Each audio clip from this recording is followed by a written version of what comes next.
Bem-vindos, bom dia. Tudo bem? Vocês são alunos de que anos?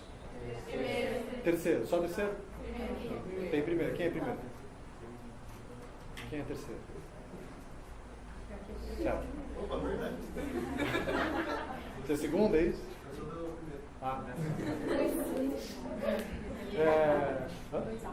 E tem do oitavo também. Legal. Bom, meu nome é Daniel. Eu sou músico. E o que vocês vieram fazer aqui? Tinha palestra. Boa. Do quê? Do orquestra. O que vai acontecer? Olha só. Sábado, dia 5, então sábado, depois de amanhã, né? Vai vir aqui em Jundiaí, no Teatro Politeama. Alguém já foi no Teatro Politeama? Quem já foi? Olha só, uma boa oportunidade para quem não foi. A Orquestra Sinfônica de Santo André vai vir se apresentar. E aí, primeira coisa sensacional pra gente, já temos ingresso garantido, né? Ganhamos ingresso para ir na apresentação. 8h30 da noite, a orquestra vai vir tocar aqui. E é um concerto comemorativo de 30 anos da orquestra, né? Faz parte da série de concertos Astra Finamax, que já acontece há 21 anos na cidade, né? Promovendo os mais diferentes encontros, né? De grupos e apresentações musicais. E eles vêm comemorar, então, os 30 anos da orquestra aqui. A orquestra, a música de orquestra, a música clássica, tem essa fama de ser uma música velha, né? De ser uma coisa meio parada no tempo, meio chata e tal. E olha só que curioso, por si só, o programa, que são as músicas que vão ser apresentadas no sábado, meio que já congelam a gente num tempo, já levam a gente para o passado. Por quê? Olha só, no dia 24 de abril de 1988, ou seja, 30 anos atrás, quando a orquestra fez a primeira apresentação dela, eles tocaram esse programa aqui, que é basicamente o programa que a gente vai assistir no sábado. A gente vai ter o Villa-Lobos, a gente vai ter o Beethoven, a gente vai ter os Sibelius, né? Mas a gente não vai ter o Haydn, a gente vai ter outras coisas. Então, é como se a gente estivesse reconstruindo o passado. Só que, olha só, uma música como essa, por exemplo, a Sinfonia do Beethoven, ela foi estreada em 1800. Né? A gente está indo já para quase 300 anos dessa música. O que será que tem nessas músicas de quase 300 anos que fazem a gente continuar tocando elas e reouvindo elas e reinterpretando elas? Né? Será que tem alguma outra coisa que existe há 300 anos que a gente continua insistindo nelas desse jeito? Eu não consigo pensar em nada. Eu fiz essa pergunta para mim ontem à noite e eu não consegui pensar em nada. Você consegue pensar em alguma coisa que existe há 300 anos? Não que existe e a gente, sei lá, passa na frente, assim, né? Mas que a gente continua investindo nelas, a gente continua insistindo nelas. Deve ter alguma coisa aí. Vamos tentar ver o que tem, então, por trás disso. Uma forma da gente começar, um jeito da gente começar a tirar essa poeira de cima, né? É tentar entender as formas musicais. O que são formas musicais? Quem sabe? Pode chutar. As notas. Um bom palpite. O que mais? O som. Um outro bom palpite. O que mais? Vou tentar ajudar vocês. Tinha um compositor francês, do começo do século XX, chamado Erik Satie. E aí ele falava que ele compunha música em forma de pera. Eita! Como que a gente faz um negócio desses, né? Música é som, não é uma coisa que a gente pega para conseguir moldar da forma que a gente quiser, né? O que será que é isso? Bom, as formas são um jeito da gente organizar as ideias musicais. O que são as ideias musicais?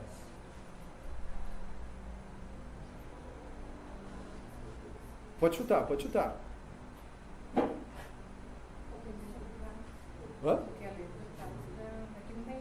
Isso.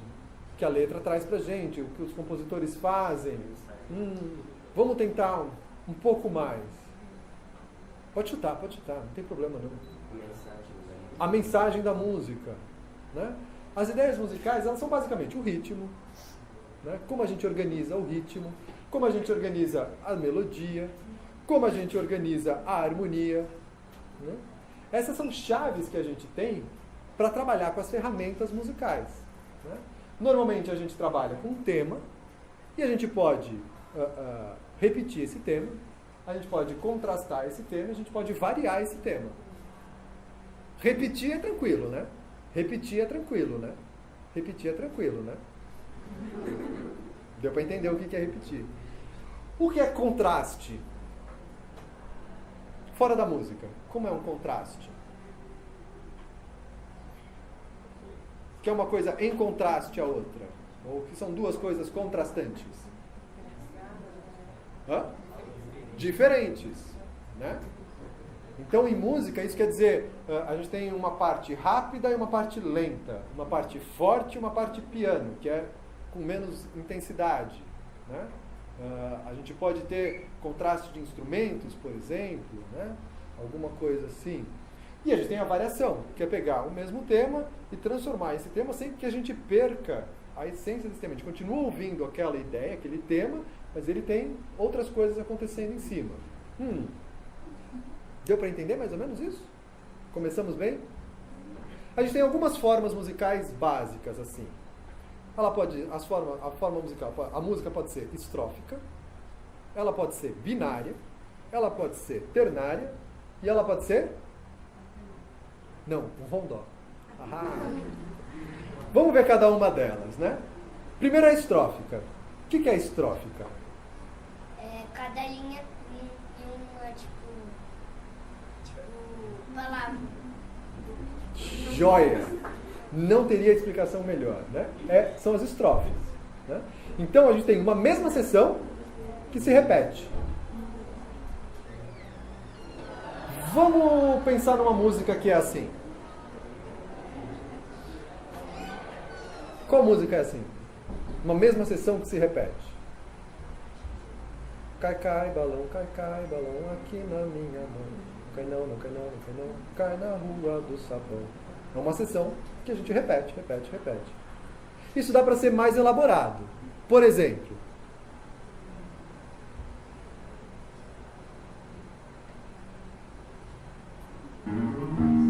pesquisa publicada prova.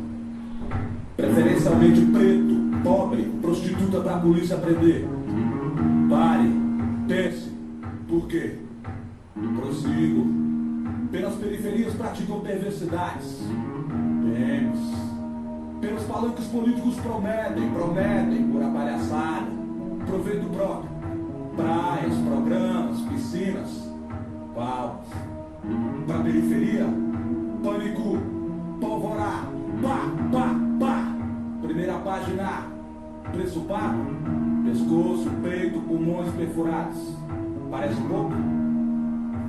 Pedro Paulo, profissão pedreiro, passatempo predileto, bandeiro. Preso portando pó, passou pelos piores pesadelos. Presídios, porões, problemas pessoais, psicológicos, perdeu parceiros, passado, presente, pais, parentes, principais pertences. PC, político privilegiado preso parecia piada. Pagou propina pro plantão policial, passou pela porta principal. Posso parecer psicopata, e contra a perseguição. Devejo populares portando pistolas, pronunciando palavrões. Promotores públicos pedindo prisões. Pecado, pena, prisão perpétua. Palavras pronunciadas pelo poeta, irmão. Alguém conhece isso? Alguém conhece o Bob? Não? Bom, vamos tentar entender o que está acontecendo aí. Além de ser estrófico, então a gente tem a mesma coisa que se repete várias vezes. O que mais que a gente tem aí nessa música? Brasil com P por quê? Todas as palavras da música começam com P. E cada vez ele vai variando um pouco o tema. né? E vai acrescentando um instrumento diferente. A música que ele usa de começo, esse violão, né, faz parte de ele se ampliou de uma outra música, chamada Fio Maravilha, do Jorge Ben. Alguém já ouviu? Não? Sim. Sim. Então a gente tem uma música estrófica, né, que vai repetindo a sessão, e a gente vê que mesmo assim ela pode ser muito rica, né? Bom, uma outra forma que a gente tem é a forma binária. E aí o que acontece na forma binária? A gente tem duas sessões diferentes. Uma sessão A e uma sessão B. A gente consegue pensar numa música binária? Tem duas partes? Por exemplo,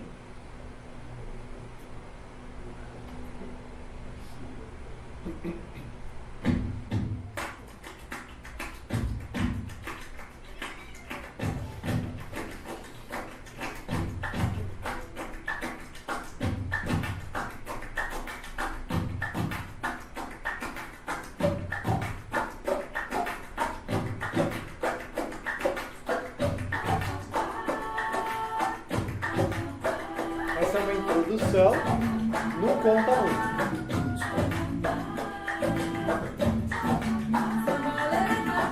A.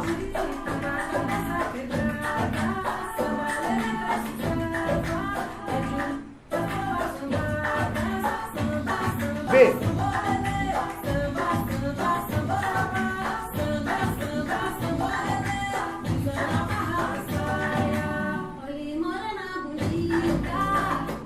Tranquilo? Sim? Como é a ternária?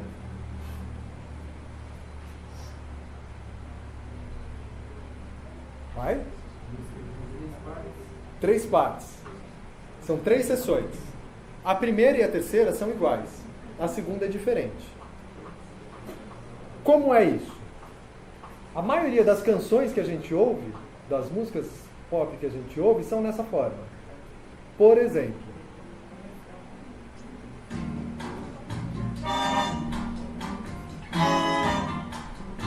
já ouviram isso?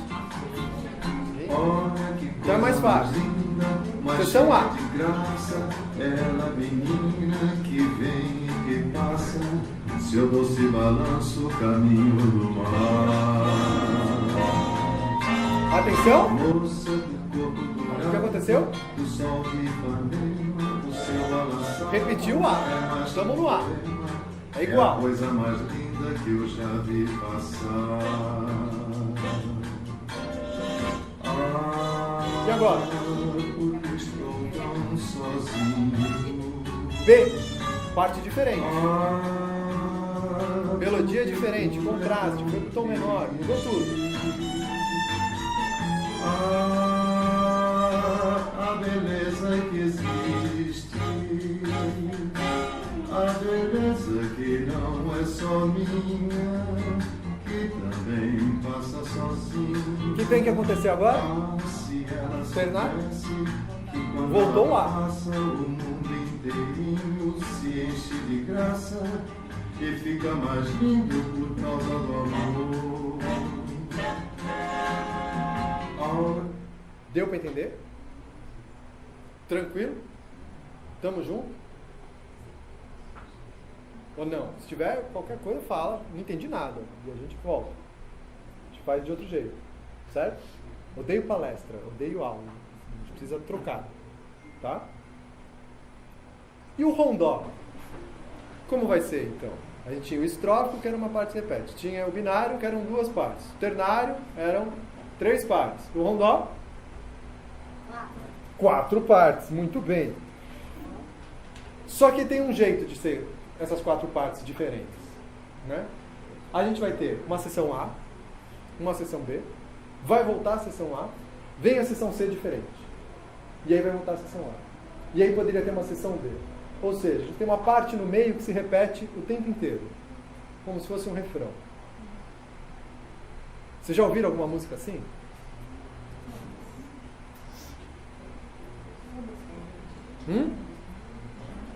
Já? Qual? Peguei você. Vamos ouvir se vocês já ouviram uma música assim.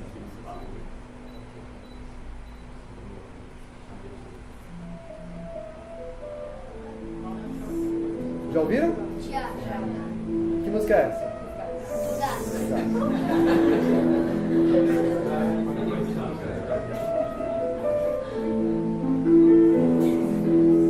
Mas atenção, vamos ouvir.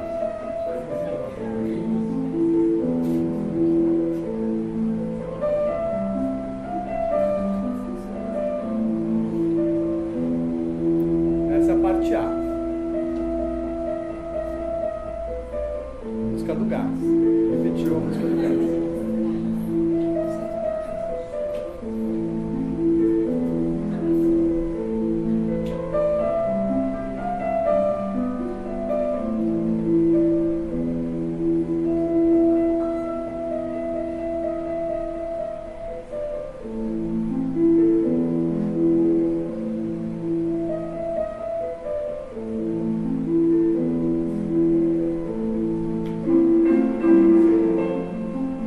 O que aconteceu?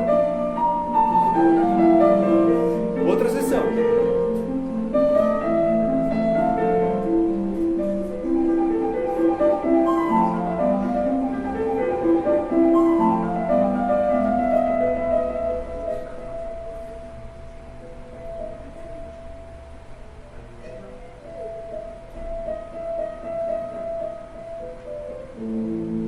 O que aconteceu? Voltou a. Então a gente tinha música do gás, uma coisa diferente no meio, música do gás de novo.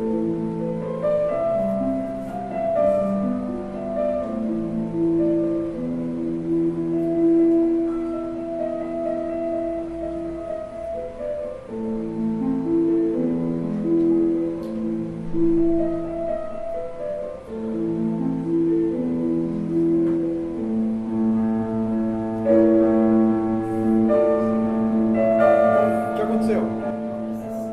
Outra coisa. C.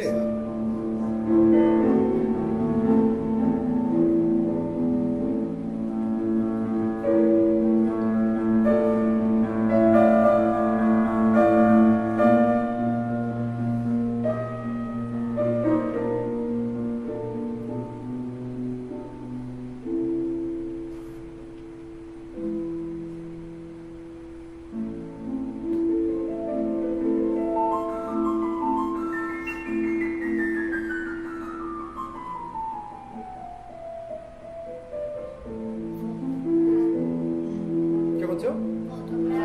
Voltou o gás.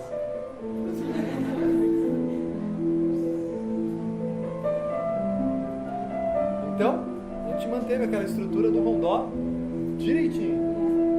Música do gás, parte nova, voltou a música do gás, outra parte completamente diferente, voltou a música do gás. Como elas disseram, já ouviram a música rondó, na forma de rondó. Muito bem, como chama essa música? Música do gás. Não. Chama Beethoven. Beethoven é o cara que fez a música, antes de existir gás. Hã? Por Elise. Apareceu lá.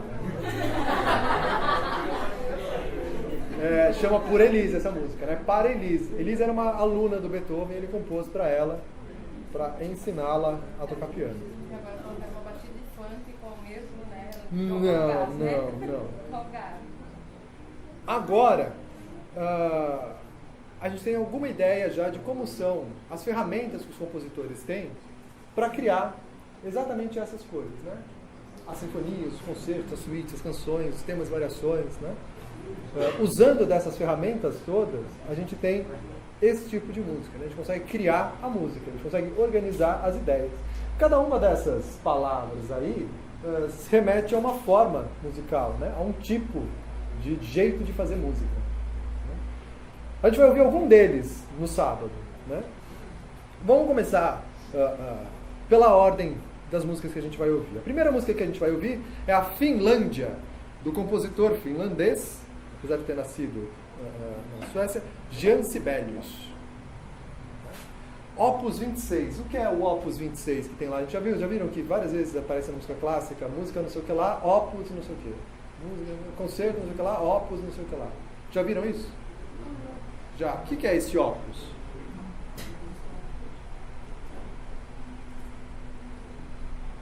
Opus é de trabalho, né?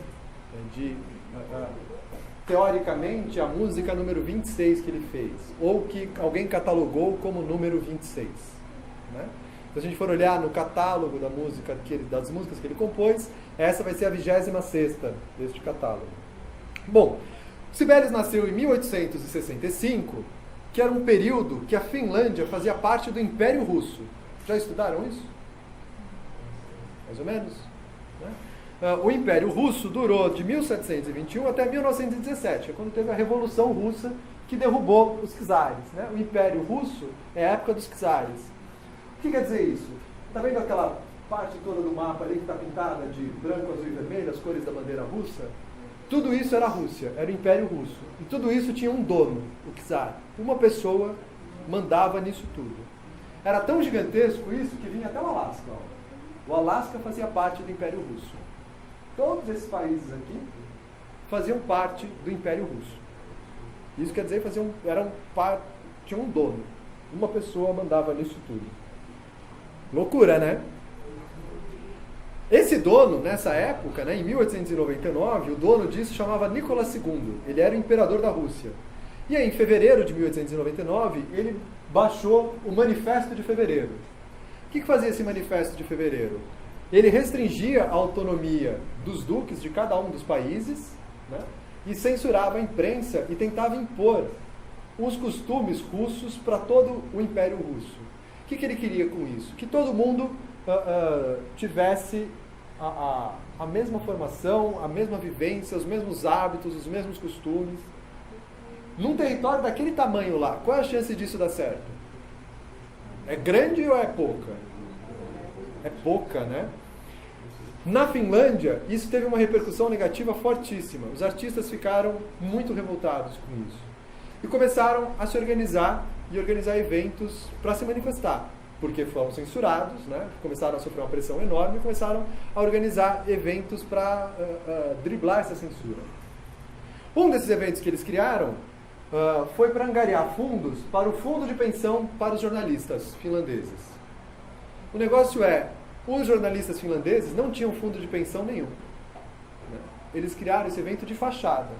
E como ele foi aprovado pelo governo russo, pelo Império Russo, ele serviu como forma de propaganda da Finlândia. Porque eles passaram o tempo todo divulgando esse dia da imprensa, né, em cima de fatos finlandeses e de tradições finlandesas e tal.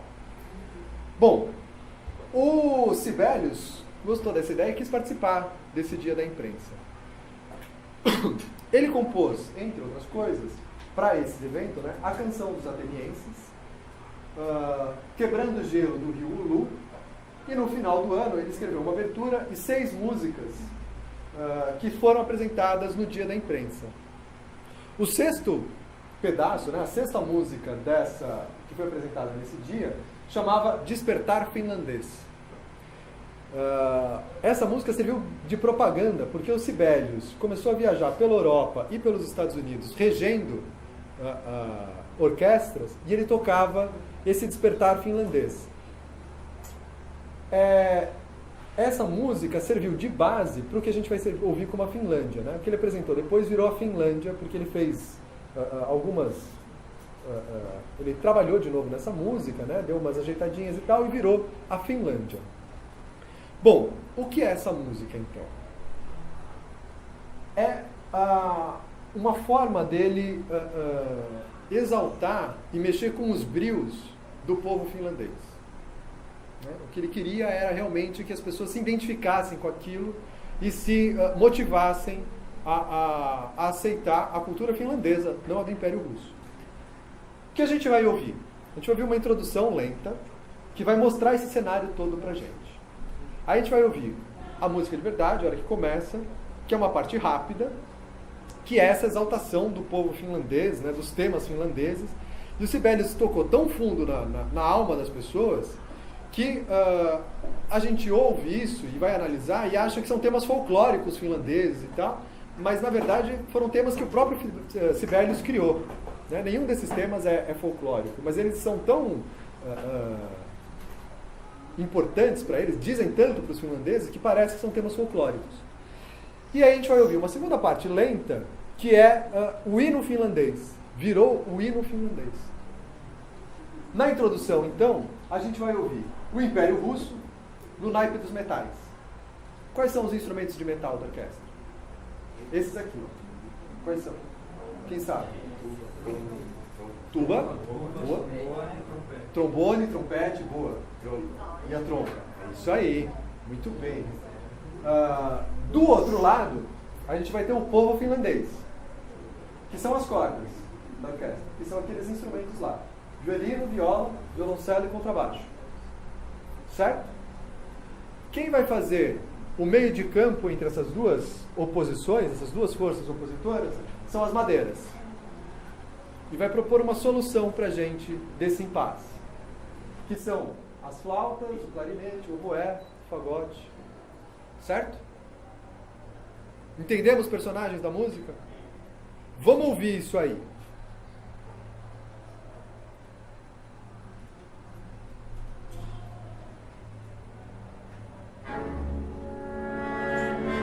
Quem está tocando? Os metais. O Império Russo.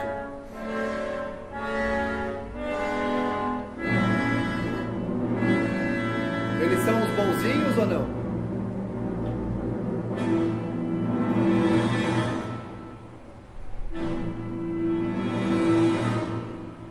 Imagina que esse é um clima. Morar neste clima é uma coisa legal.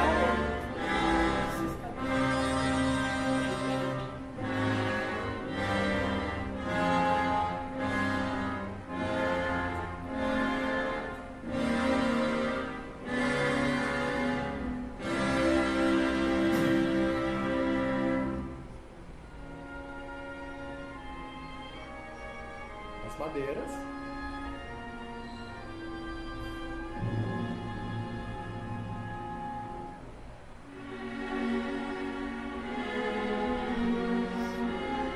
O povo finlandês.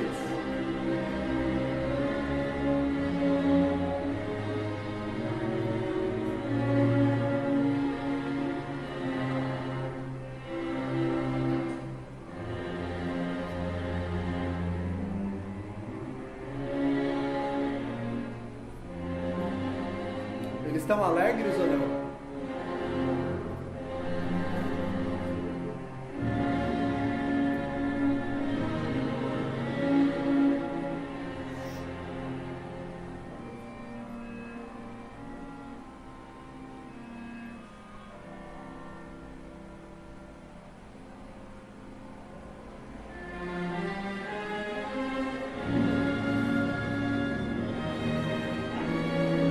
Eles até tentam se animar, né? Ó, tem que dar uma injeção de ânimo. Mas olha o que acontece.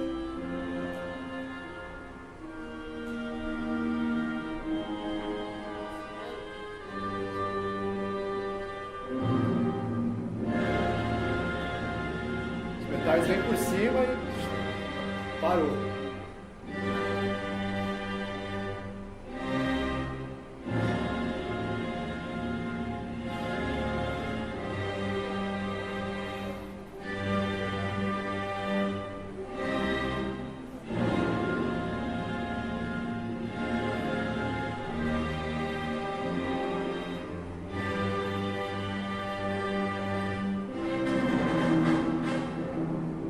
Só, a gente vai ter duas forças opositoras.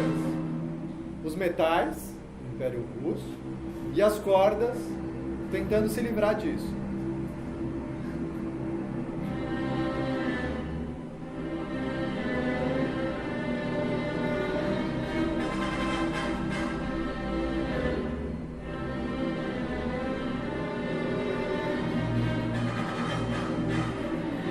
Demar.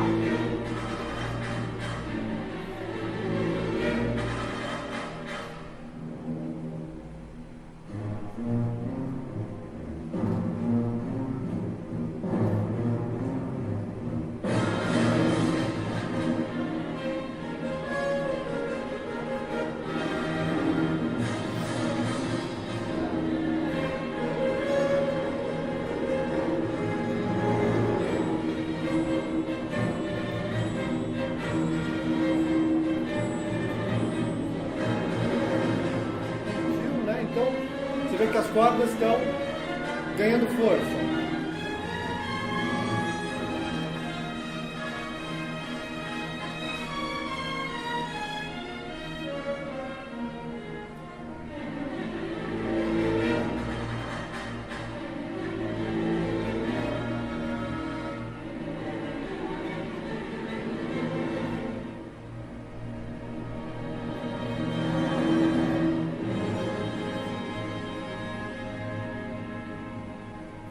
Não tem saída, né? Porque as cordas estão tentando, os metais não deixam. O que acontece?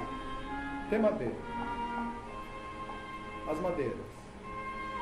Começa a tocar o hino finlandês, ou que virá a ser o hino finlandês.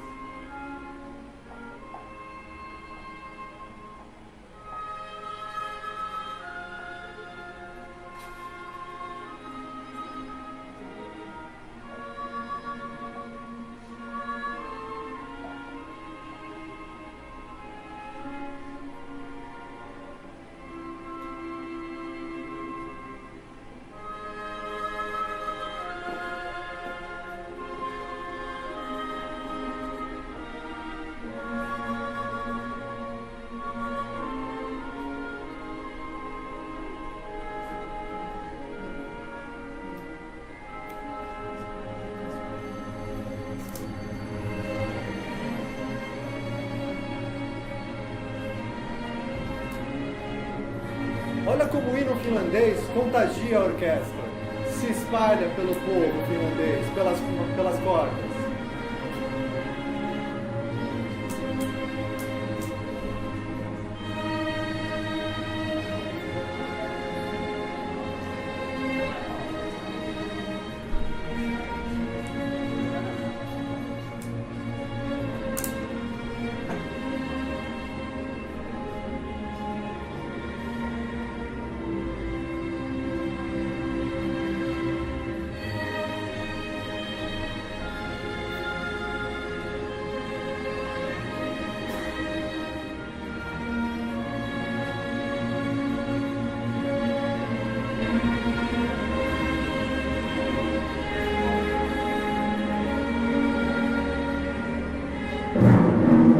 Voltou o tema A.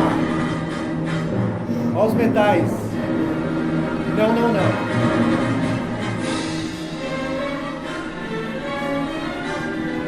Só que agora já era.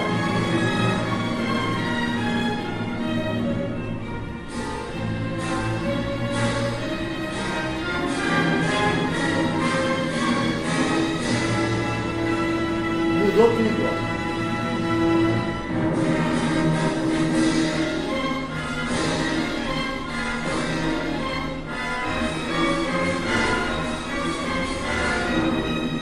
Tá melhor agora, não tá?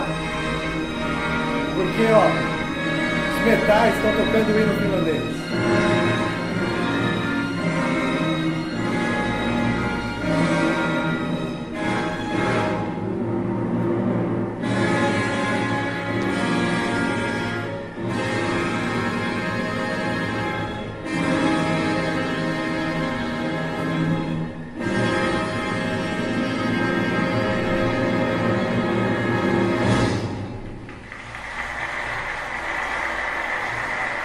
Legal?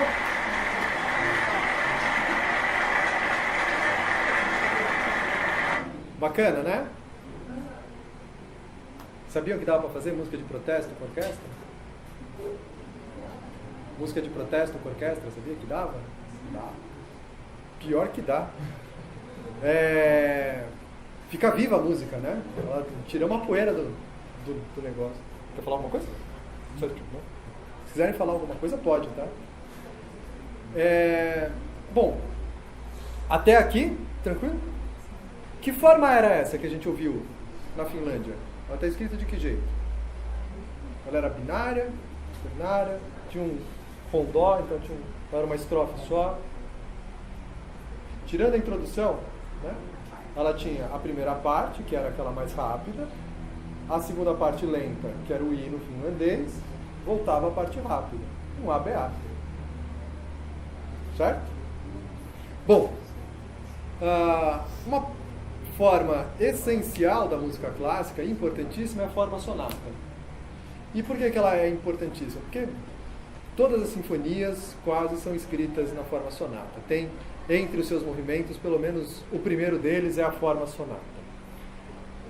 Como é a forma sonata?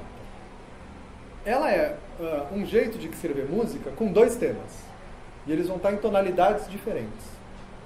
O que isso quer dizer? Sabe quando o cantor pede para o maestro, dá o tom, porque eu vou cantar uma coisa aí, pede para a banda e tal?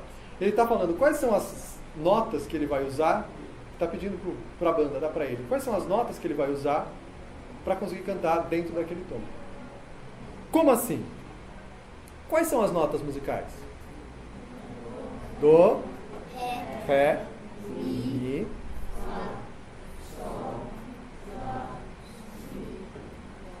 Do já foi. Né? Então são 7 notas musicais e elas se repetem. Olha só que curioso. A gente vai para frente e para trás.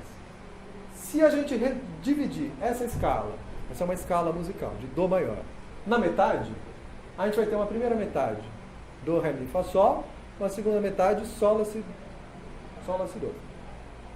Certo? Tranquilo? A distância do Dó até o Sol são quantas notas? Dó, Ré, Mi, Fá, Sol. 5. Certo? Vamos começar uma nova escala a partir da quinta nota. Então vai ser Sol, Lá, e continua, porque a escala não acaba, ela continua e se repete. Ré, Mi, Fá, Sol. Porque a outra escala a gente vai ter uma nota diferente. A gente não precisa entrar nesse detalhe, mas eu vou falar para vocês que o Fá agora é sustenido. Lá em cima ele era natural, aqui ele é sustenido.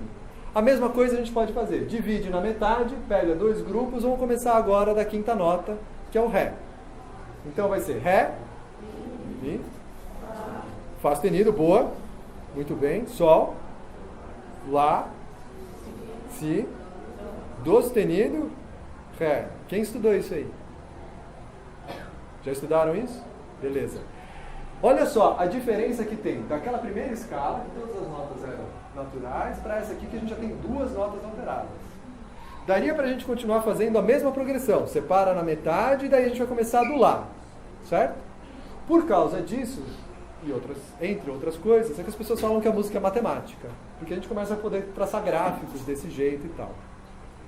Voltando para a forma sonata. Então a gente vai ter um primeiro tema, por exemplo, em Dó, um segundo tema em Sol.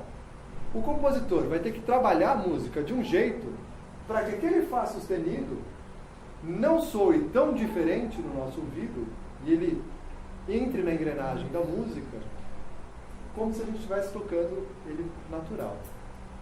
Deu para entender mais ou menos? O que isso quer dizer? A forma sonata é como se fosse um sanduíche. A gente tem 2 partes que parecem e um recheio no meio. A gente tem o pão de baixo e o pão de cima. No sanduíche é diferente, não é? Mas a gente chama tudo de pão. É mais ou menos a mesma coisa. A gente vai ter os temas aqui, a exposição e a recapitulação, e a gente vai ter um desenvolvimento no meio. Deu para entender? A gente está falando então de uma forma binária, ternária, é um rondó. Uma forma ternária, né? Tem 3 partes. Apesar de elas serem diferentes, tem 3 partes. Vamos tentar entender melhor isso aqui. A gente tem 2 temas, certo? O primeiro tema vai estar no tom original. O segundo tema vai estar num tom diferente. Para a gente chegar nesse segundo tema, a gente vai fazer uma ponte modulante que vai levar a gente para o segundo tema. Isso vai repetir. Então a gente tem uma bolacha sem recheio, uma bolacha ou só o recheio. Certo? Vamos trabalhar no desenvolvimento disso. A gente vai pegar pedaços dessas 2 bolachas e mostrar e trabalhar eles de várias formas. Para depois a gente recapitular, ou reexibir, reexpor o tema A, e agora ele vai estar, o tema B, na mesma tonalidade do tema original.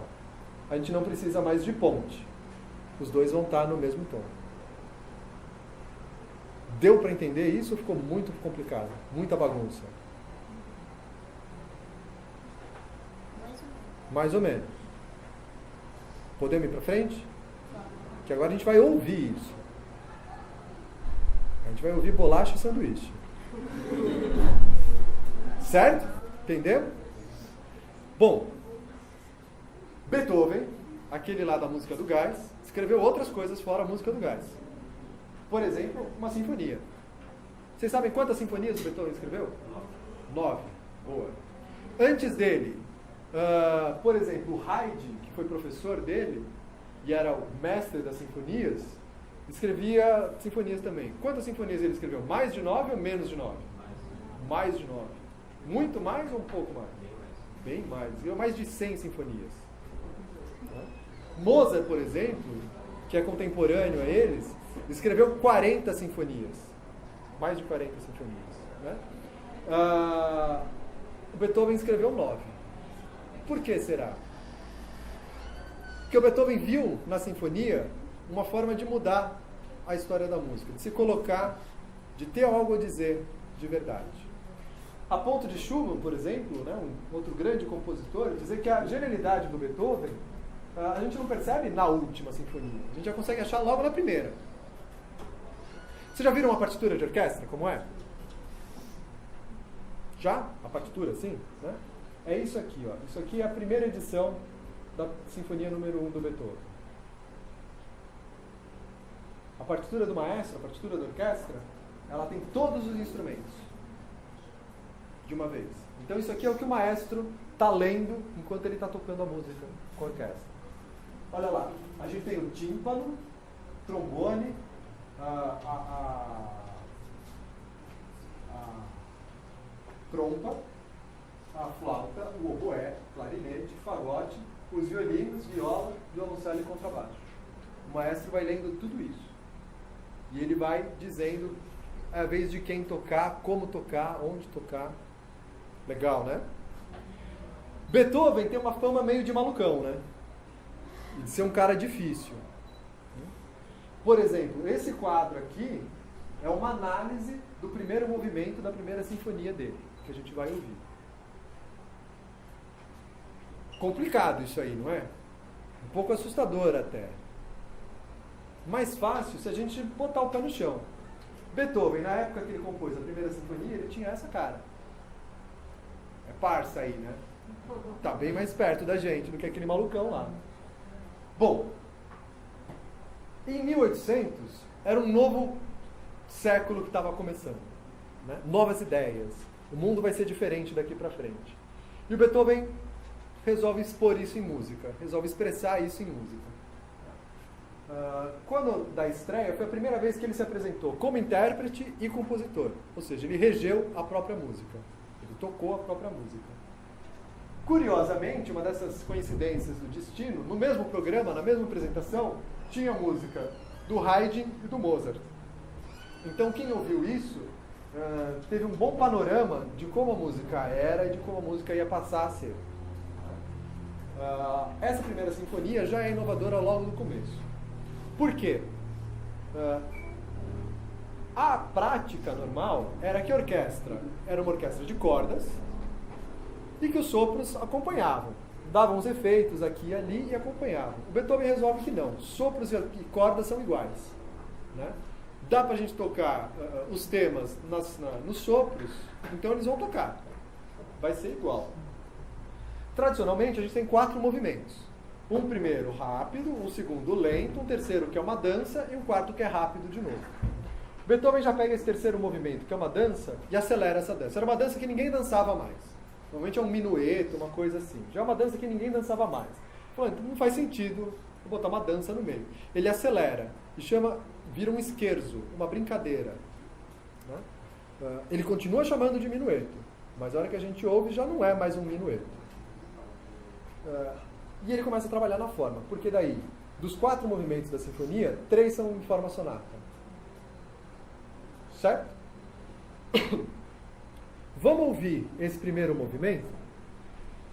E olha só que curioso que é a hora que o Beethoven começa a música. Ele começa a música sem começar. É como se ele entrasse num rio que tivesse correnteza. E ao invés de ele seguir a correnteza, ele fala, não, daqui para frente eu que mando. Então, olha só, a gente tem uma introdução, que a música começa meio que já começada. A gente não sabe para onde ela vai. E a hora que ele pega a rédea da música, ele apresenta o tema A pra gente. Enérgico, nas cordas, vibrante, rítmico e tal. Depois vai ter um tema B, que começa com as madeiras, com os sopros. E aí a gente começa a ver essa disputa de madeiras e sopros do protagonismo da música. Vamos ouvir isso aí.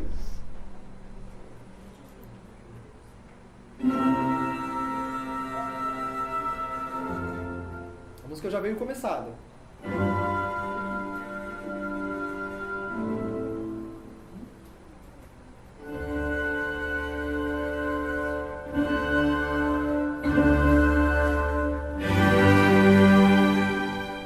Cada hora ela vai para um lugar. Ó.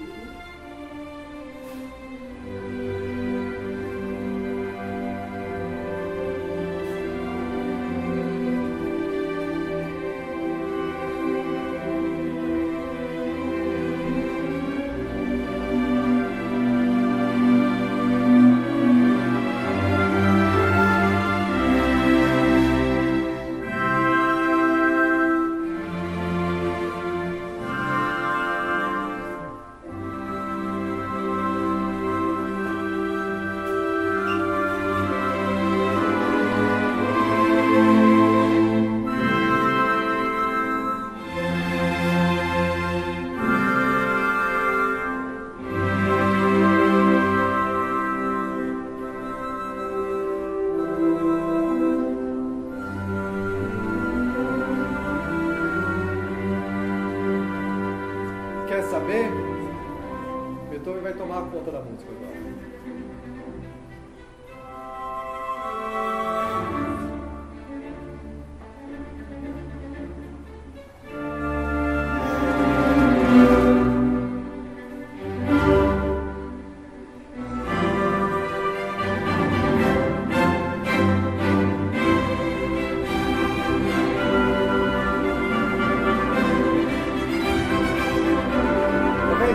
Tema nas cordas, o sopro sobe, pá, pá, pá, pá, o sopro preenchendo.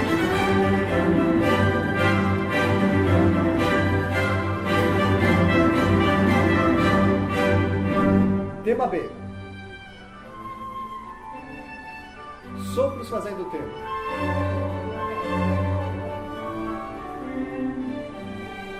As cordas falam, não, eu faço tema. E eles vão se intercalando.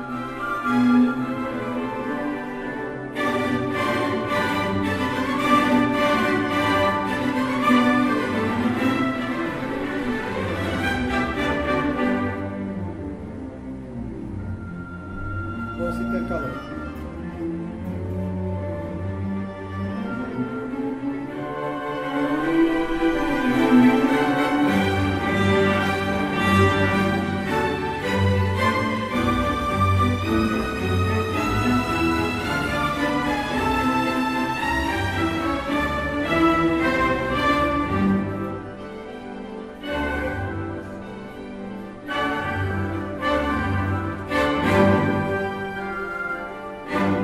Tem cores, hein? O que vai acontecer? Hã? Repetiu o tema A. Bolacha.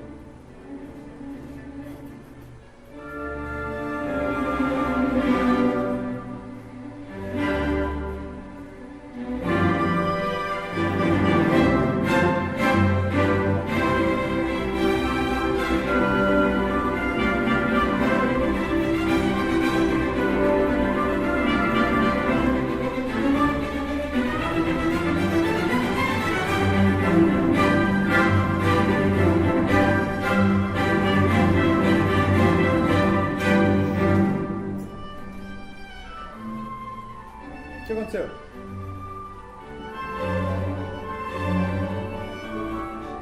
Tema B, recheio da bolacha.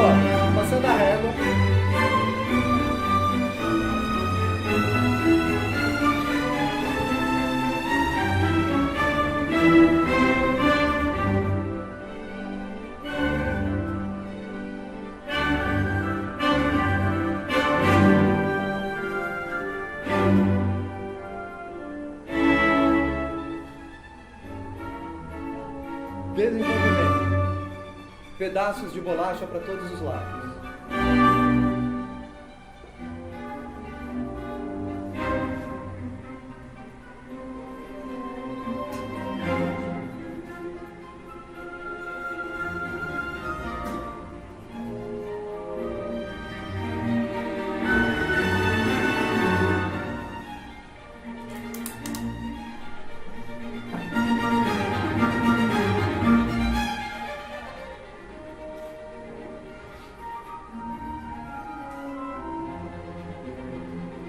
Material do tema A, material do tema B, muitas modulações.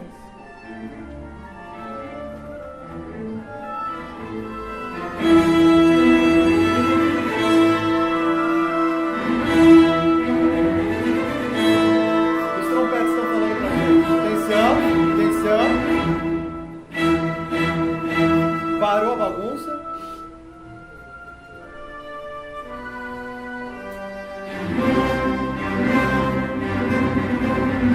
Que é isso? Ah.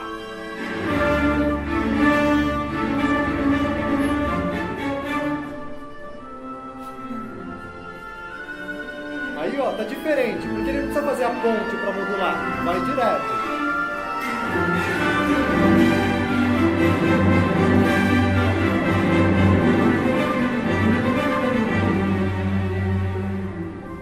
Tema B, tá no mesmo tom.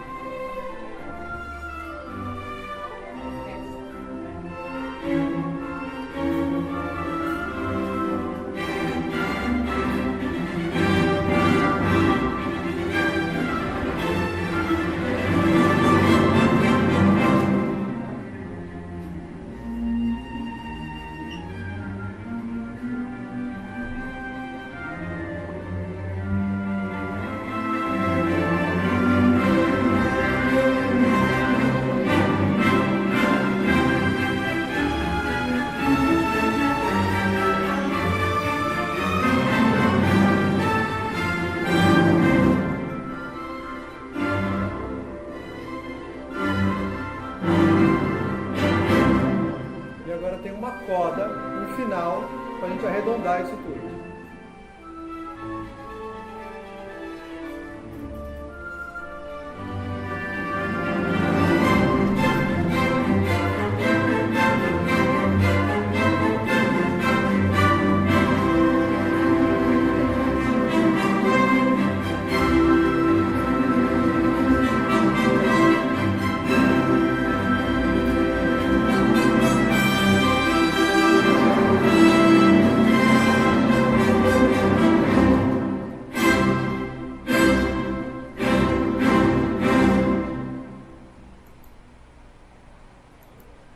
Alguém que faz uma música desse jeito parece que realmente tem alguma coisa a dizer, né? Não é um cara que está brincando, né? Bom.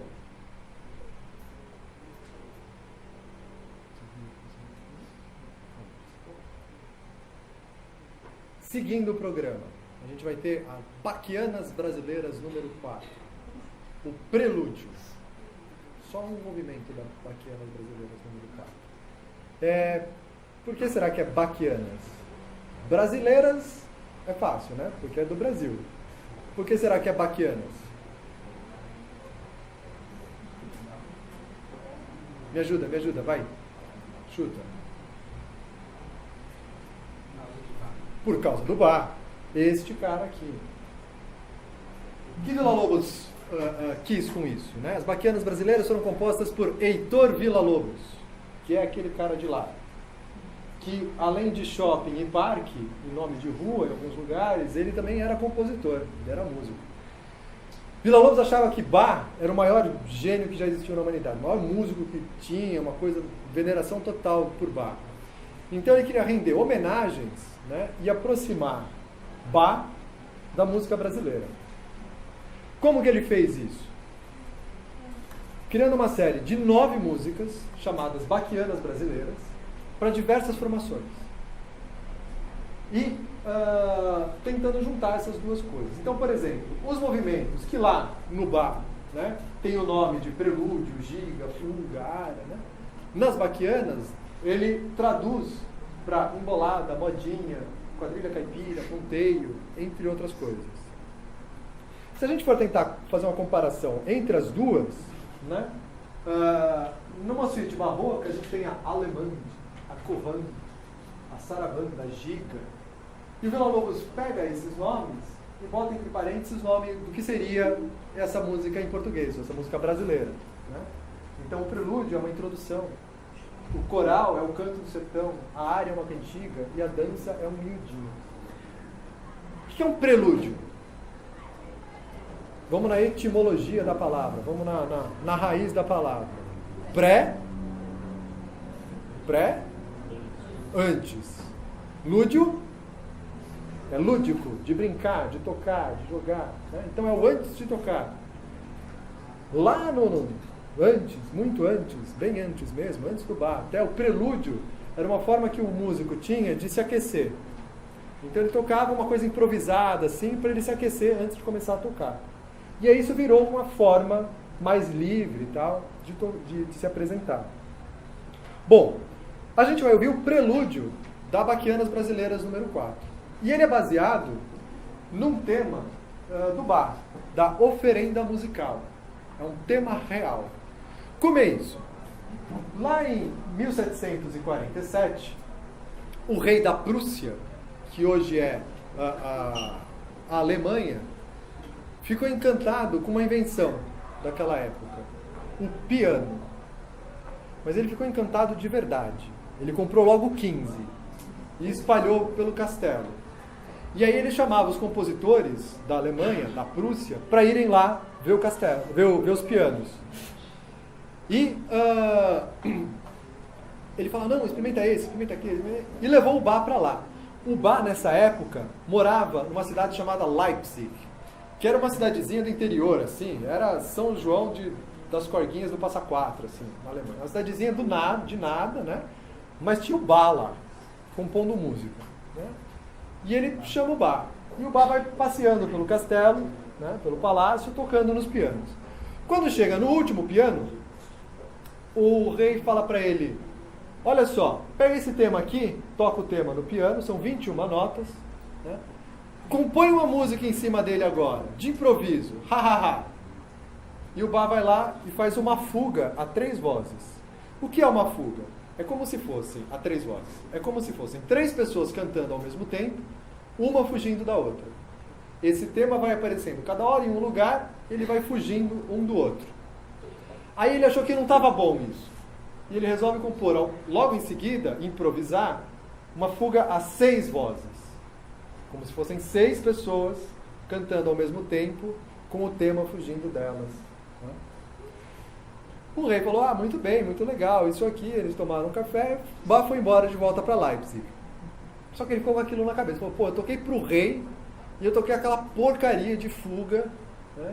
Aquilo lá não estava bom, não estava digno, né? E aí, quando ele chega em Leipzig, ele resolve compor em cima daquele tema real a oferenda musical, que ele vai oferecer pro rei. E aí o que ele faz? São 16 movimentos. Esse tema ele lembrou, não é que ele foi levando anotado no papel, ele lembrava esse tema. Né? Então, são 2 ricercari, sendo 1 ou 3 vozes, que é o que ele produziu lá de improviso na hora, e ainda mais 10 cânones, uma sonata trio em 4 movimentos para flauta, não sei o que lá. Isso é a oferenda musical, é uma obra chamada Oferenda Musical. Eu vou pôr aqui um pedacinho do tema real, para a gente ouvir exatamente isso.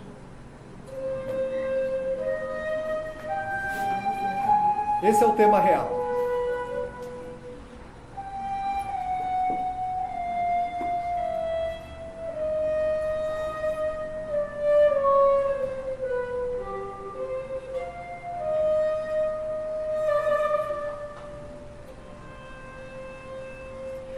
Dizem as más línguas.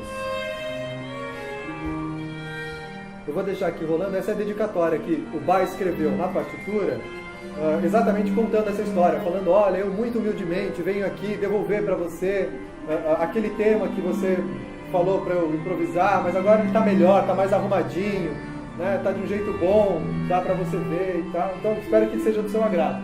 Então tá do jeito como ele escreveu em alemão e daí vai traduzindo para o inglês. Dizem as más línguas que esse tema musical foi uma pegadinha do rei, que por um acaso era aluno de um dos filhos do Bach, do Carl Philipp Emanuel Bach. Então o rei não tinha competência para fazer o tema desse jeito, um tema tão bom assim, que rendesse tanto material assim. Que na verdade quem compôs esse tema foi o filho do Bach, e o rei só, vou pegar uma pegadinha no Bach, no velho Bach, ver se ele é bom mesmo. E aí o Bach parece que era bom de verdade. Deixa eu pôr aqui já, só pra gente ver o que o Bach improvisou. As notas brancas são o tema real.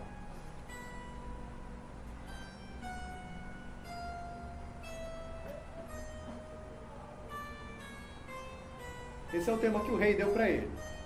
Aí o Bach falou, dá para fazer uma coisa aí de improviso.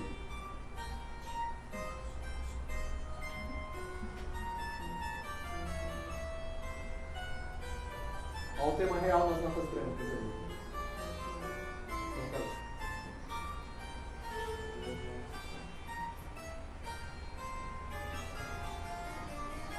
O tema real vai aparecer aqui embaixo agora.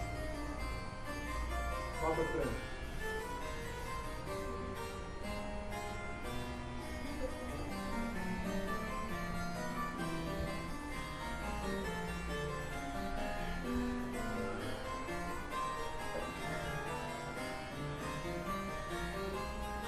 Vai aparecer lá no meio agora.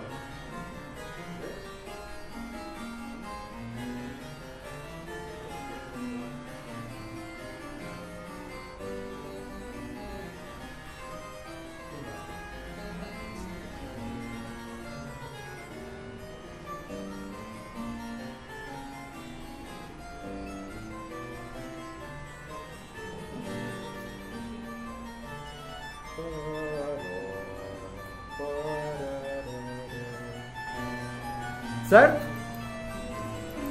Improvisa assim, uma coisa largada assim, uma coisa, né, rápida, que é o que deu para fazer. E aí depois o Bach então transformou isso numa música monumental. Villa-Lobos então, por sua vez, pegou esse tema e fez o prelúdio da Baquianas brasileiras. Vamos ouvir.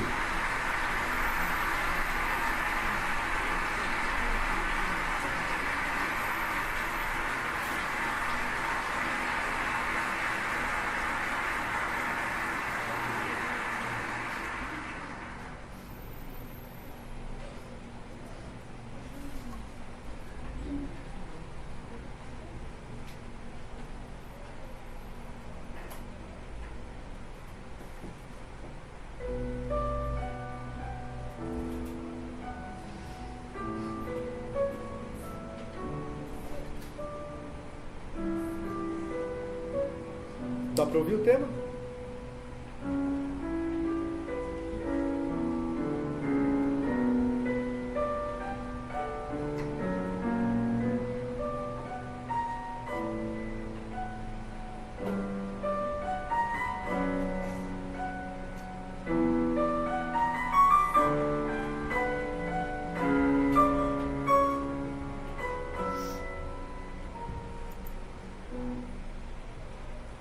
Então, Villa-Lobos, desgraçado de bom compositor que ele era, pega esse tema, o Rei da Prússia, foi trabalhado pelo Bach e transforma numa das coisas mais brasileiras que eu consigo imaginar. Né? É tão brasileiro isso é tão doido, que olha só onde vai parar.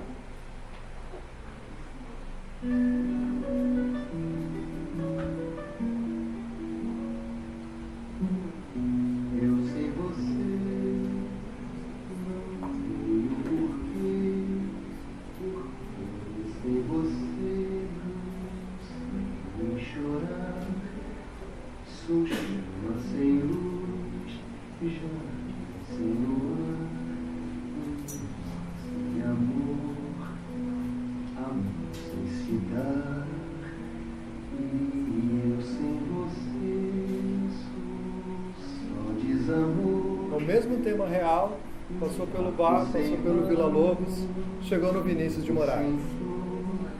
Tristeza que vai, tristeza que vem, sem você, meu amor, eu sou.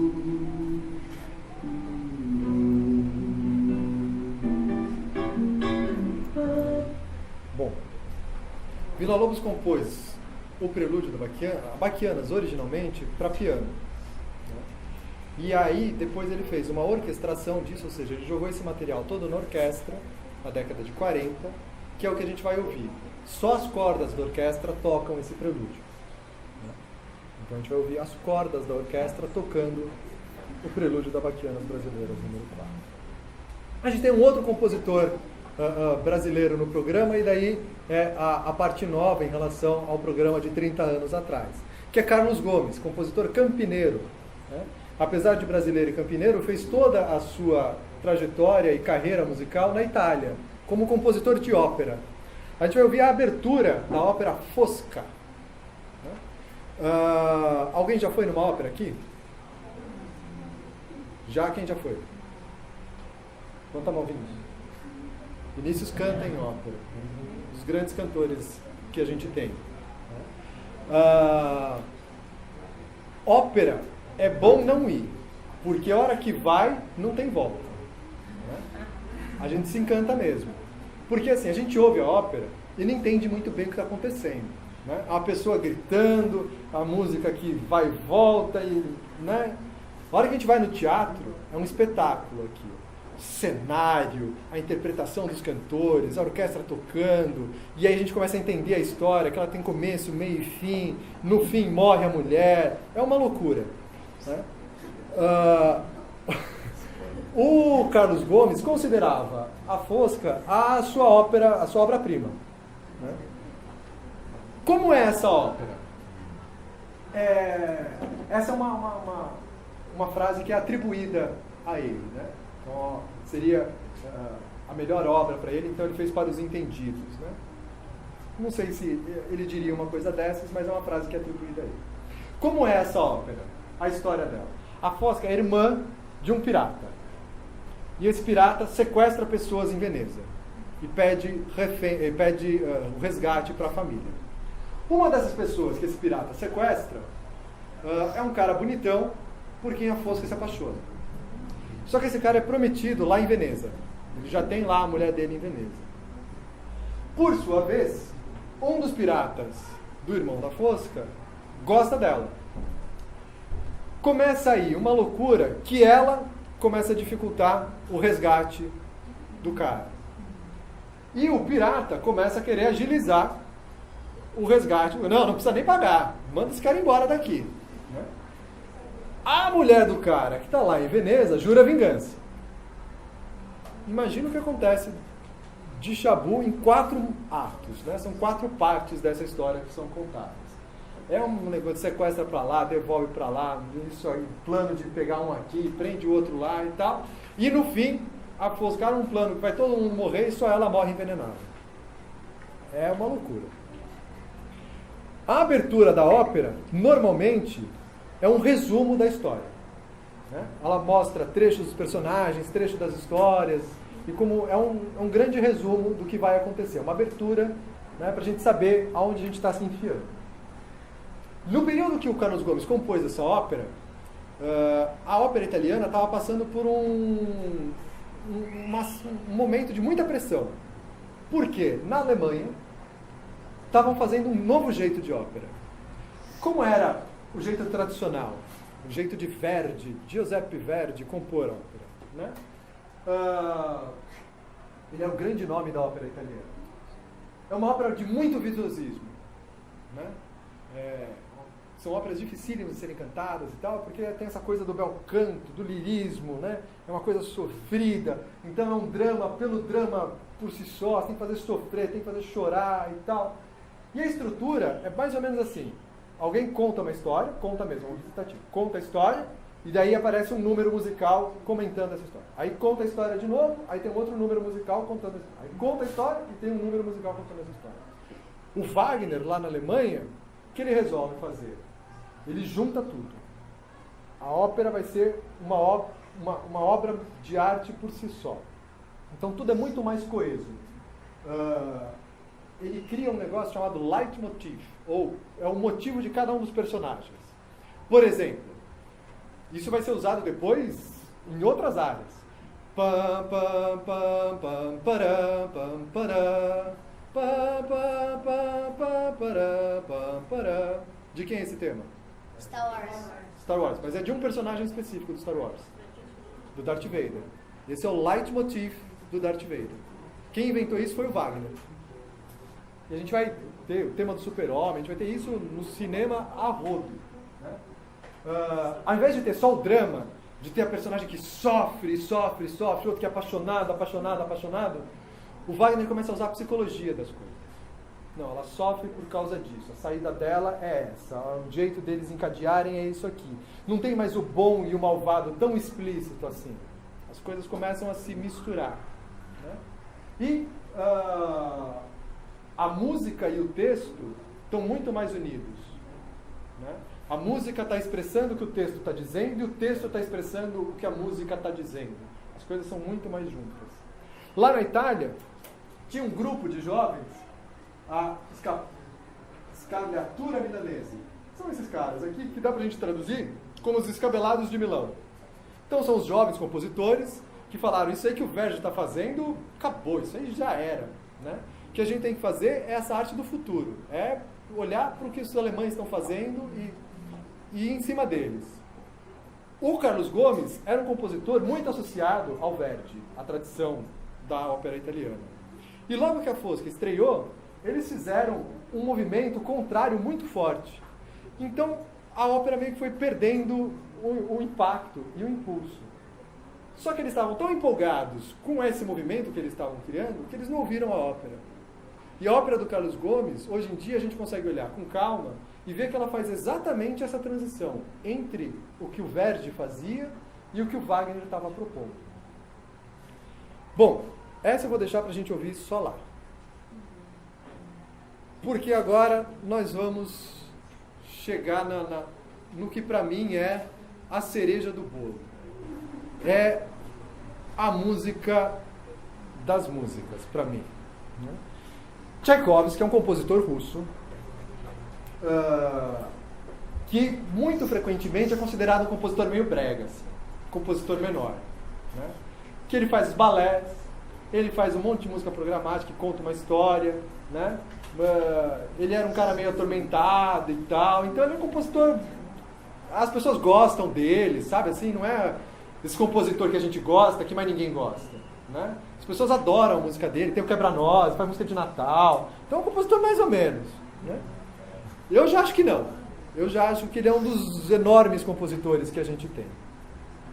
E muita gente está começando a achar isso também, né? Nos últimos 40, 50 anos, as pesquisas em música estão falando, puxa, realmente esse cara aí tinha uma coisa para compor, ele não era só compositor de música de Natal, não. A gente vai ouvir a abertura 1812. Alguém sabe o que aconteceu em 1812? Lá na Rússia. Para ser mais fácil. Napoleão resolveu invadir a Rússia. Lembra do Napoleão? Né? O que aconteceu? Teve a Revolução Francesa, né? Igualdade, liberdade, fraternidade, e o que era um movimento popular virou um movimento tirânico, do imperador Napoleão. E ele resolveu que ia conquistar a Europa inteira. Conquistou boa parte da Europa, por causa disso, a família real portuguesa fugiu para o Brasil, né? E aí ele foi resolver tomar a Rússia. Lembra que a Rússia, nessa época, era o Império Russo, era aquilo tudo lá. Né? E ele resolveu ir tomar conta daquilo lá. Vou ser dono eu daquilo agora. Em 1812, ele invade a Rússia e tem uma das maiores batalhas da história da humanidade, a Batalha de Moscou, né? E é uma chacina, uma carnificina desgraçada, e o Napoleão perde a batalha. Né? O Império Russo, que era muito menor, o exército russo, que era muito menor, muito mais mal preparado, com muito menos condições do que o grande Império napoleônico, perde a batalha. E aí, por causa dessa batalha, o Império Francês desaba. A obra foi comissionada para o Tchaikovsky para comemorar os 70 anos da vitória russa sobre Napoleão. Ela ia coincidir ainda com o aniversário do imperador russo e com a inauguração da Catedral Russa. A ideia do Tchaikovsky, então, era fazer com que a música fosse tocada na praça, em frente à catedral. Uma fanfarra ia ajudar a orquestra, então a orquestra já ia ser grande. Uma fanfarra ia ajudar a orquestra. E aí, os sinos da catedral iam tocar junto e, em consequência, todos os sinos de Moscou iam tocar junto. Além disso, canhões iam ser disparados eletronicamente durante a música para o negócio acontecer. Olha o tamanho da loucura desse cara. Isso em 1880. Né? A catedral é essa daí. Ela foi destruída depois da Revolução Russa, né, em 1817, lá na década de 40, ela foi destruída, fizeram uma piscina pública no lugar da catedral, e daí na década de 90, em 1995, reconstruíram a catedral. Depois que acabou a União Soviética, reconstruíram a catedral. A Rússia é um negócio de doido. Como é, né? O cara quer fazer um concerto lá, né, e depois tudo que acontece, é uma loucura. Bom, o concerto foi lá.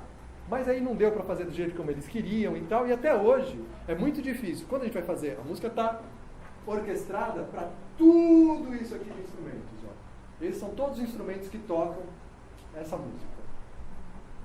Acho que a gente não vai ter canhão dentro do teatro. Né? Normalmente não se faz com canhão. É muito difícil de se fazer essa música com canhão. Mas tem sino, tem todo... E imita, né, os instrumentos da orquestra imitam o som dos canhões. É muita coisa, né? É muita coisa. Bom, como foi essa batalha que a música conta pra gente? É a Batalha de Borodino, né? Em 7 de setembro de 1812, em Borodino, tá a 120 quilômetros de Moscou. O exército francês foi entrando na Rússia e destruindo tudo. A capital russa, nessa época, era em São Petersburgo, que era um pouco mais perto da Europa do que Moscou. Por uma conformação geográfica e para proteger a capital, os russos impediram que os franceses fossem direto para São Petersburgo. Então eles foram entrando em direção a Moscou e foram destruindo tudo. Né? 600 mil soldados franceses mataram mais de 100 mil soldados russos. Para a gente ter o tamanho da briga que era lá. E depois de Borodino, eles foram em direção a Moscou. O exército russo, que já estava muito debilitado, porque perdeu 100 mil homens, né, o que eles fazem? Eles montam a primeira barricada na entrada de Moscou, e aí evacuam a cidade inteira e destroem a cidade inteira. Tacam fogo, os próprios russos, tacam fogo na cidade, destroem os prédios, acabam com os estoques de comida, com os estoques de roupa, tudo. Eles deixam a cidade devassada. Né? Não tem mais nada lá. Napoleão começa a achar isso muito estranho. Né? E começa a tentar entender o que está acontecendo. E os russos, o exército russo, não abandona, não se entrega. Ele abandona a cidade, mas não se entrega. E eles ficam lutando lá, Napoleão tentando entender o que está acontecendo e os russos cozinhando frango. O inverno chega. Como a cidade estava completamente destruída, o exército napoleônico não tem o que comer, não tem mais como se proteger do frio, porque eles estavam lutando e não estavam com roupas de frio, e começam a perder a batalha. Eles começam a tentar fugir. Só que aí o exército russo começa a impedir a saída deles. Então eles demoram 3 meses para sair de Moscou e voltar para a Europa, sair do território russo. Por causa disso, só 60 mil franceses, nas estimativas mais otimistas, conseguem sair da Rússia. Daqueles 600 mil, só 60 mil, sendo muito otimista, conseguiram sair da Rússia. Ou seja, é uma baita vitória do exército russo. Depois, durante a Segunda Guerra Mundial, os alemães cometem o mesmo erro. Hitler resolve invadir a Rússia na época do inverno e perde a guerra, e perde a luta para os russos, né, e começa a derrocada alemã começa por causa disso. O que a gente vai ouvir? A música começa com o povo russo rezando, pedindo proteção divina para a batalha que vai acontecer. E esse é um tema da Igreja Ortodoxa Russa. Para os russos, que são muito místicos, houve realmente uma intervenção divina para que eles ganhassem essa batalha.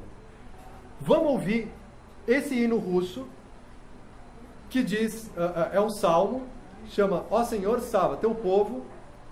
Ele diz, Senhor, salva o teu povo e abençoa a tua herança.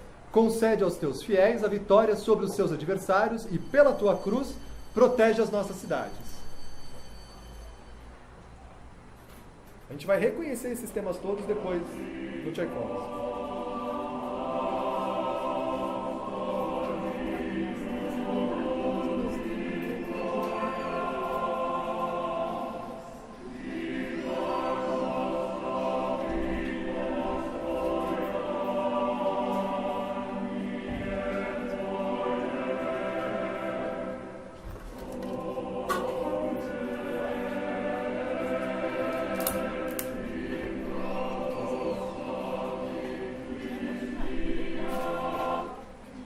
Só um pedacinho.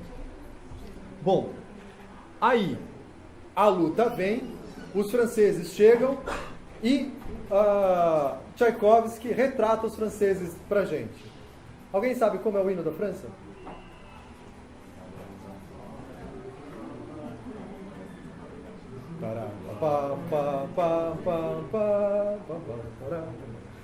Vamos ouvir um pedacinho da Marselhesa. Porque o que acontece? Qual é a...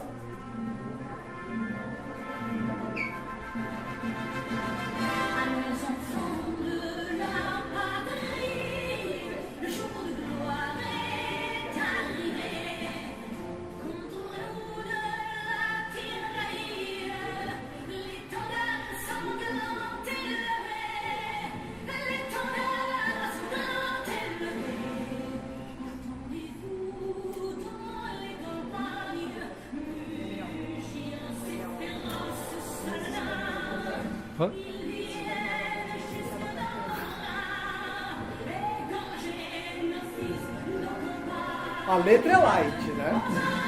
É o hino.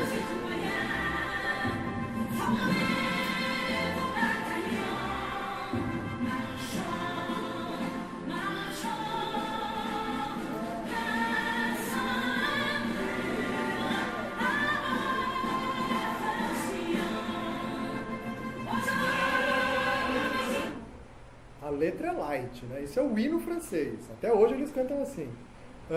O que acontecia? Em Marsella, durante a Revolução Francesa, os soldados cantavam isso, né? E aí esse hino contagiou a França e virou o hino da França, o hino da libertação da França dos reis franceses, que eles decapitaram o rei em praça pública, né? E esse virou o hino da França. Então os franceses vêm e pau, começa a batalha. Aí eles avançam e chegam nos portões de Moscou, que é um tema folclórico russo.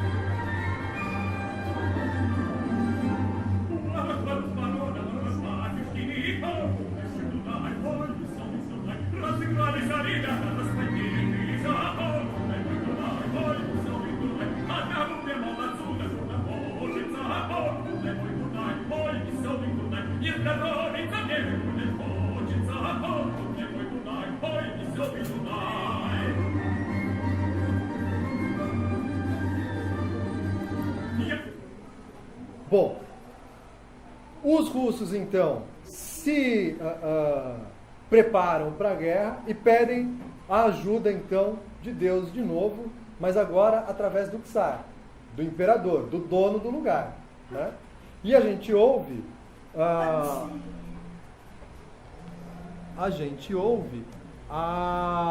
o hino russo, que é a hora que os russos conseguem jogar os franceses para fora da Rússia.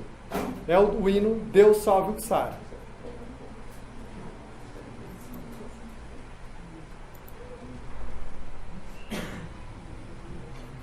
Vai.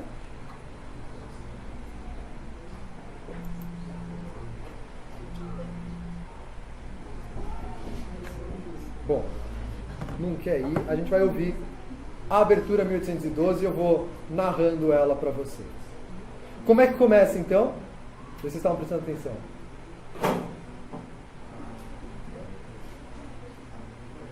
O povo russo pedindo proteção divina com o salmo.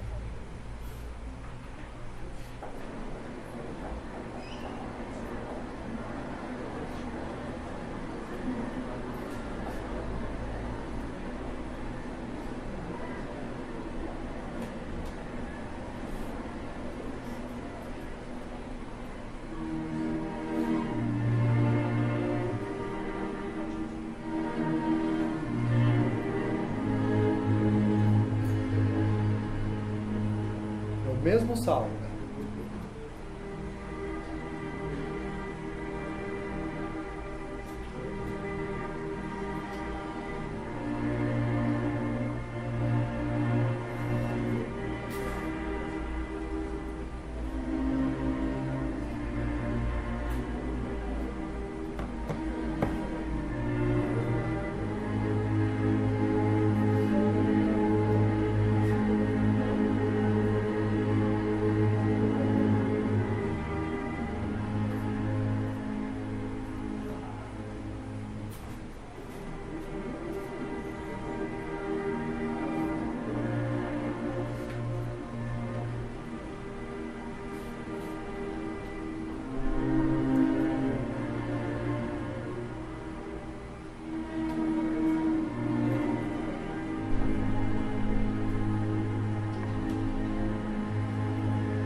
O caldo começou a engrossar.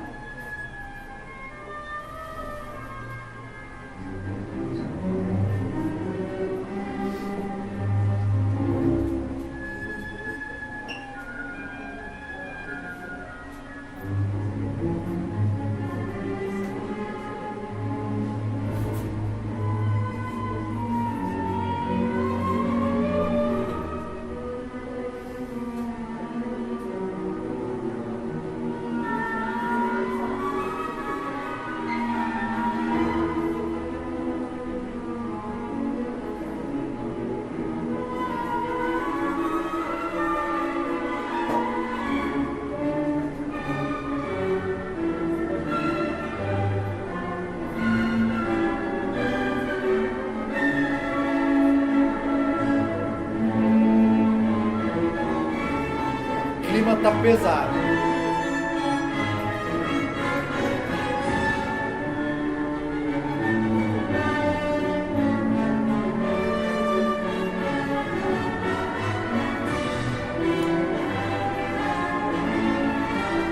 A gente começa a ouvir as batalhas já. Ó.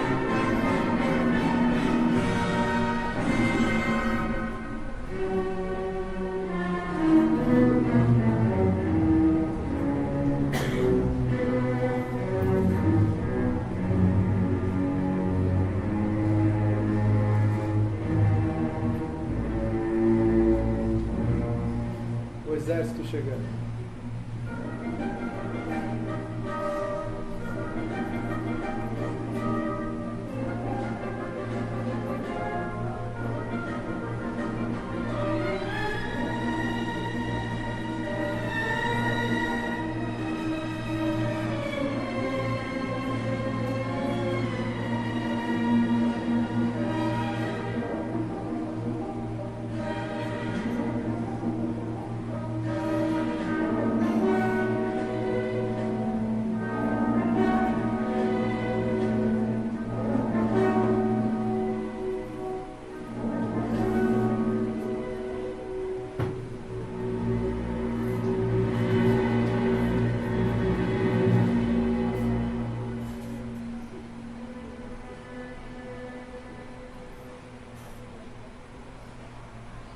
É pau, velho.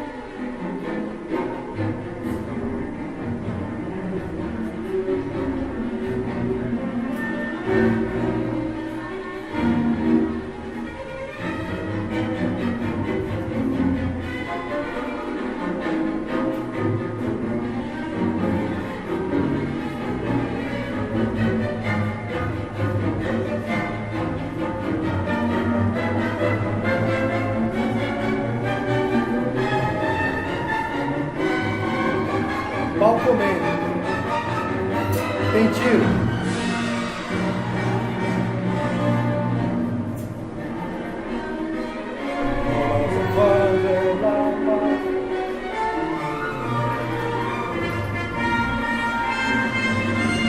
Os franceses chegaram.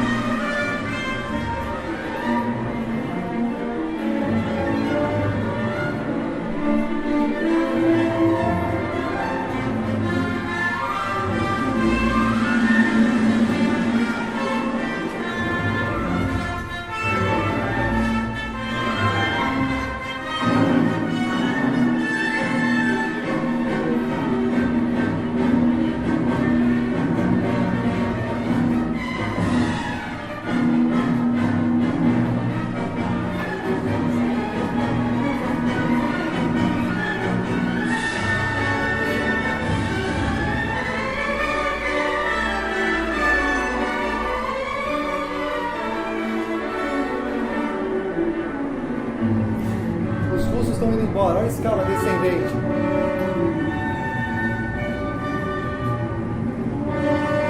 Sobraram só os franceses.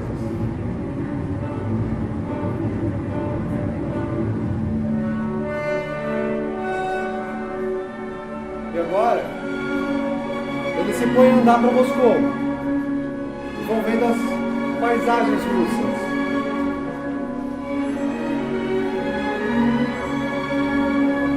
Começa a levar um pouco.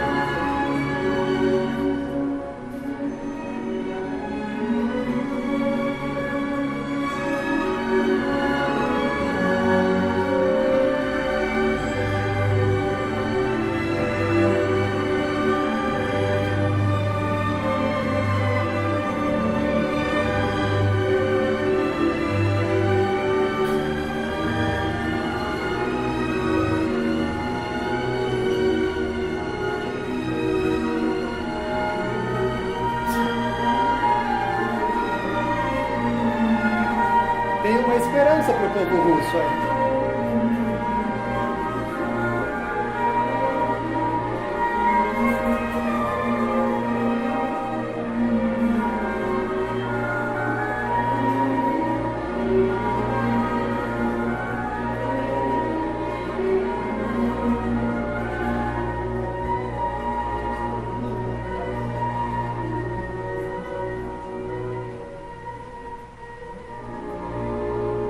Olha só onde eles chegaram.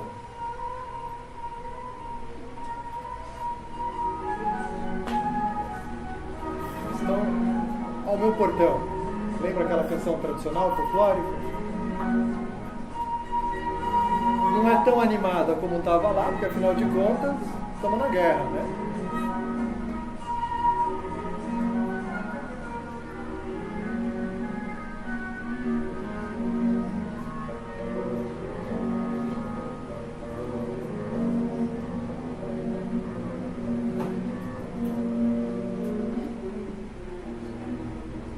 Estão pertinho. Preparando um novo ataque.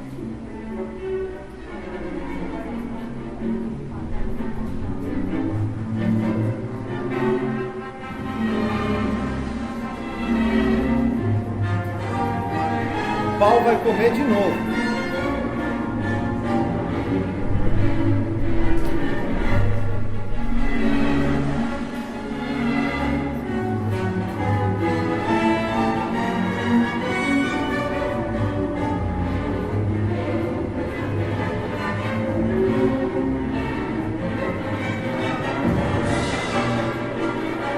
Porrada e bomba.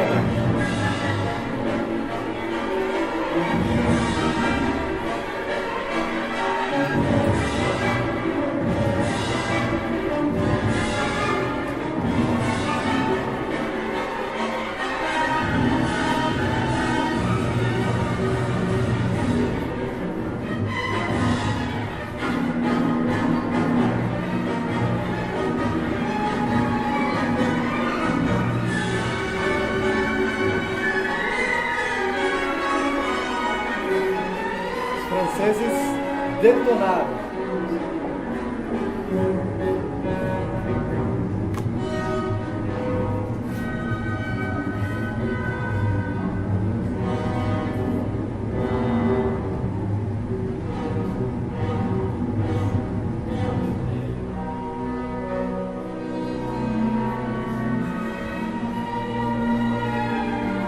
O inverno veio mesmo.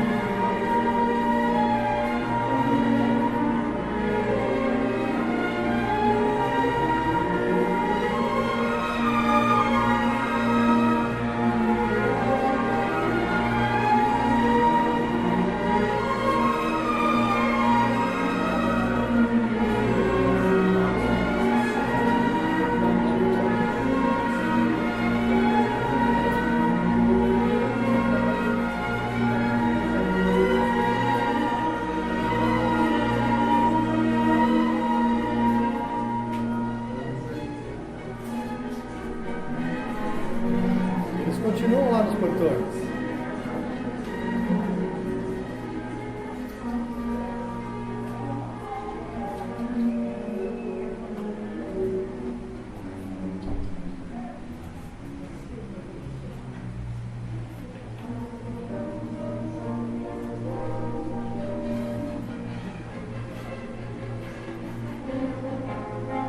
Vendo que os franceses já não têm mais tanta força assim.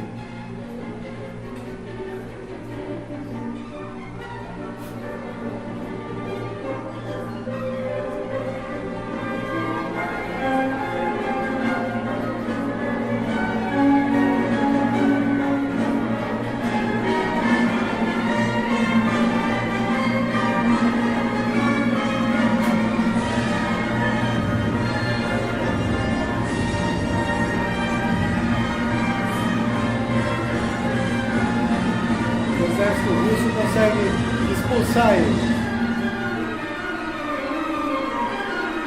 Olha eles indo embora.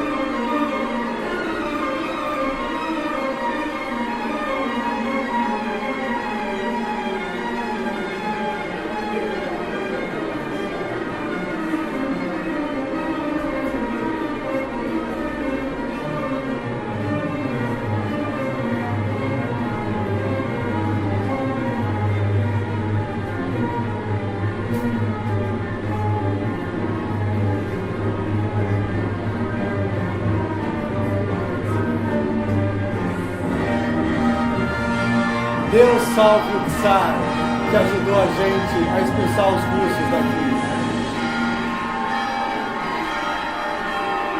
Os sinos, os carrilhões tocando. Os carrilhões do povo russo são a voz de Deus.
Bom, sábado então, às 8h30 começa o concerto. Se vocês gostaram da palestra, quiserem levar alguém, pai, irmão, família, crush, o que for, às 7 horas eu faço de novo essa apresentação, mas aí mais curtinha, porque a gente vai ter, né, que ir direto para o concerto, na Pinacoteca, do outro lado da rua do Politeama, tá? Nós todos temos os ingressos, os vouchers. Como a gente faz? Fica com a... A Diana vai sortear e ver quem vai querer, se vai querer todo mundo, como é que ela vai fazer. Ela vai organizar. Então falem com a Adriana para pegar os ingressos. Sábado às 8h30, nos vemos lá, ok? Muito obrigado pela presença de vocês. Até lá.